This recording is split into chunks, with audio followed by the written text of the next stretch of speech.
सिंध जे निगरान वॾे वज़ीर मक़बूल वाकर एक साल खां गैर हाज़िर उस्तादनि खे फारिग करण जो हुकुम ॾींदे IBA टेस्ट पास कंदड़ उम्मीदवारनि जी मुक़ररी लाइ इलेक्शन कमीशन सां ॻाल्हाइण जो टास्क चीफ सेक्रेटरी खे ॾेई छॾियो।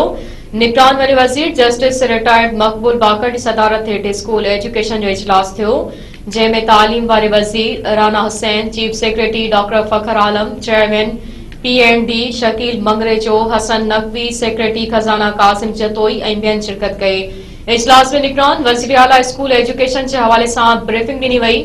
ब्रीफिंग ॾींदे वॾे वज़ीर खे ॿुधायो वियो त सिंध में कुल 40,482 स्कूल आहिनि, जिन में 35,935 प्राइमरी, 1,640 मिडल, 838 एलिमेंट्री, 1,630 सेकेंडरी ऐं 421 हायर सेकेंडरी स्कूल आहिनि।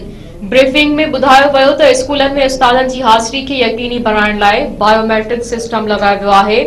निगरान वॾे वज़ीर मक़बूल वाकर चयो त रुॻो उस्तादनि जी हाज़िरी काफ़ी नाहे, उस्तादनि खे शागिर्दनि खे पढ़ाइण ऐं उन्हनि जी तरबियत करण अचणु घुर्जे। उस्तादनि जी मुक़ररियुनि में वधीक बहितरी आणणी पवंदी।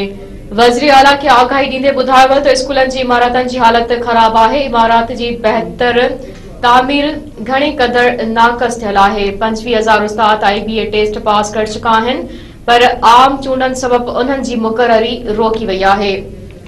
निगरान वॾे वज़ीर मक़बूल वाकर चयो त उन सिलसिले में इलेक्शन सां ॻाल्हायो वेंदो। इलेक्शन कमीशन सां ॻाल्हाइण जो टास्क चीफ सेक्रेटरी खे ॾिनो वियो आहे। तालीम ते तवज्जो ॾियणी पवंदी। निगरान वॾे वज़ीर चयो त जेके उस्ताद 1 साल खां गाइब आहिनि उन्हनि खे फारिग कयो वञे, जंहिं लाइ नाणे खाते खां मदद वरिती वेंदी।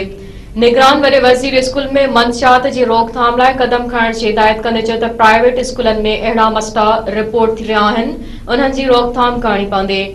जस्टिस रिटायर्ड मक़बूल वाकर सेक्रेटरी स्कूल एजुकेशन खे 7 ॾींहनि अंदरि समूरनि स्कूलनि खे निसाबी किताब फ़राहम करे रिपोर्ट ॾियण जो हुकुम ॾींदे चयो त हू 7 ॾींहनि बाद किताबनि जी फ़राहमी खे पाण चेक कंदो।